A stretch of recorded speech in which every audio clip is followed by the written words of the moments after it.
Mateo, ika-6 na kabanata. Pag-ingatan ninyong hindi pakitang tao ang pagtupad ninyo sa inyong mga tungkulin sa Diyos. Kapag ganyan ang ginawa ninyo, wala kayong matatamong gantimpala buhat sa inyong Ama na nasa langit. Kaya nga, kapag nagbibigay ka ng limos, huwag mo nang ipag-ingay pa gaya ng ginagawa ng mga mapagkunwari sa mga sinagoga at sa mga lansangan upang sila'y purihin ng mga tao. Tandaan ninyo, tinanggap na nila ang kanilang gantimpala. Sa halip, kapag nagbibigay ka ng limos, huwag mo nang ipaalam ito maging sa matalik mong kaibigan. Gawin mong lihim ang iyong pagbibigay ng limos at ang iyong Ama na nakakakita ng kabutihang ginagawa mo ng lihim ang siyang magbibigay ng gantimpala sa iyo. Kapag nananalangin kayo, huwag kayong tumulad sa mga mapagkunwari. Mahilig silang manalangin nakatayo sa mga sinagoga at sa mga kanto upang makita ng mga tao. Tandaan ninyo, tinanggap na nila ang kanilang gantimpala. Ngunit kapag mananalangin ka, pumasok ka sa iyong silid at isara mo ang pinto. Saka ka manalangin sa iyong Ama na hindi mo nakikita. At ang iyong Ama na nakakakita ng ginagawa mo ng lihim ang siyang magbibigay sa iyo ng gantimpala. Sa pananalangin ninyo'y, huwag kayong gagamit ng maraming salitang walang kabuluhan, gaya ng ginagawa ng mga hentil. Ang akala nila'y papakinggan sila ng Diyos dahil sa haba ng kanilang sinasabi. Huwag ninyo silang tutularan. Alam na ng inyong Ama na nasa langit ang inyong kailangan bago pa ninyo ito hingin sa Kanya. Ganito kayo mananalangin. Ama naming nasa langit, sambahin nawa ang iyong pangalan. Dumating nawa ang iyong kaharian. Masunod nawa ang iyong kalooban dito sa lupa tulad ng sa langit. Bigyan mo kami ng aming pagkain sa araw-araw. At patawarin mo kami sa aming mga kasalanan, tulad ng pagpapatawad namin sa mga nagkakasala sa amin. At huwag mo kaming hayaang matukso, kundi iligtas mo kami sa masama, sapagkat iyo ang kaharian, at ang kapangyarihan, at ang kaluwalhatian, magpakailanman. Amen. Sapagkat kung pinapatawad ninyo ang mga nagkakasala sa inyo, patatawarin din kayo ng inyong Ama na nasa langit. Ngunit kung hindi ninyo pinapatawad ang inyong kapwa, hindi rin patatawarin ng inyong Ama ang inyong mga kasalanan. Kapag kayo'y nag-aayuno, huwag kayong magmukhang malungkot tulad ng mga mapagkunwari.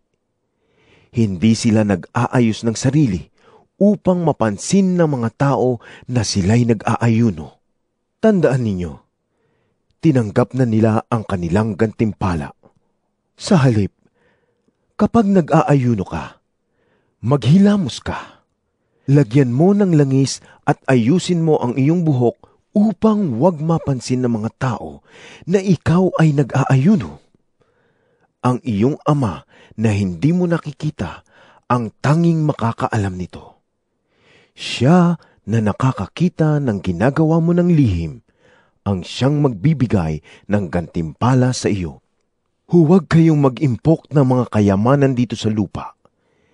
Dito'y may naninirang insekto at kalawang, at may nakakapasok na magnanakaw.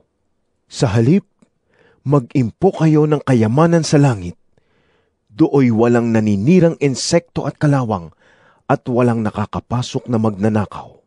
Sapagkat kung saan naroroon ang iyong kayamanan, naroroon din ang iyong puso. Ang mata ang ilaw ng katawan. Kung malinaw ang iyong paningin, mapupuno ng liwanag ang iyong buong katawan. Ngunit kung malabo ang iyong paningin, mapupuno ng kadiliman ang iyong buong katawan. At kung ang ilaw mo'y madilim, ikaw nga ay tunay na nasa kadiliman. Walang aliping makakapaglingkod sa dalawang Panginoon. sapagkat kapupuotan niya ang isa at iibigin ang ikalawa. Paglilingkuran ng tapat ang isa at hahamakin ang ikalawa. Hindi ninyo maaaring paglingkuran ng pareho ang Diyos at ang kayamanan. Kaya't sinasabi ko sa inyo, huwag kayong mabalisa tungkol sa inyong kakainin at sa inyong iinumin upang kayo'y mabuhay, o kaya'y tungkol sa susuotin ng inyong katawan. Hindi ba't ang buhay ay higit na mahalaga kaysa pagkain? At ang katawan kaysa damit? Masdan ninyo ang mga ibon. Hindi sila nagtatanim ni umaaniman, o kaya'y nagtitipon sa kamalig.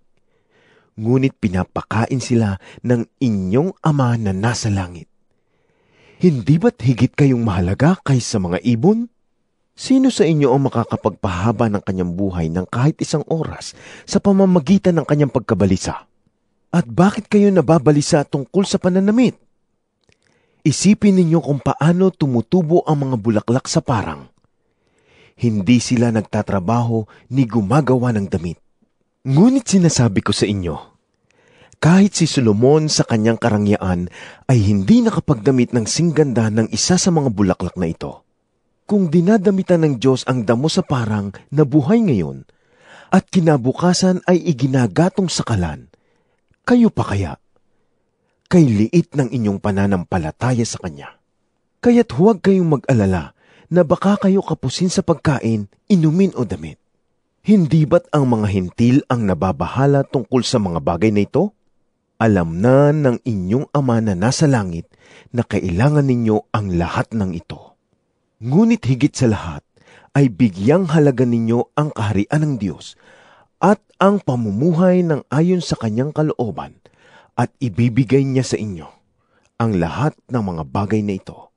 Kaya nga huwag ninyong alalahanin ang bukas, sapagkat ang bukas ang mag-aalala sa sarili niya. Sapat na ang inyong mga suliranin sa bawat araw.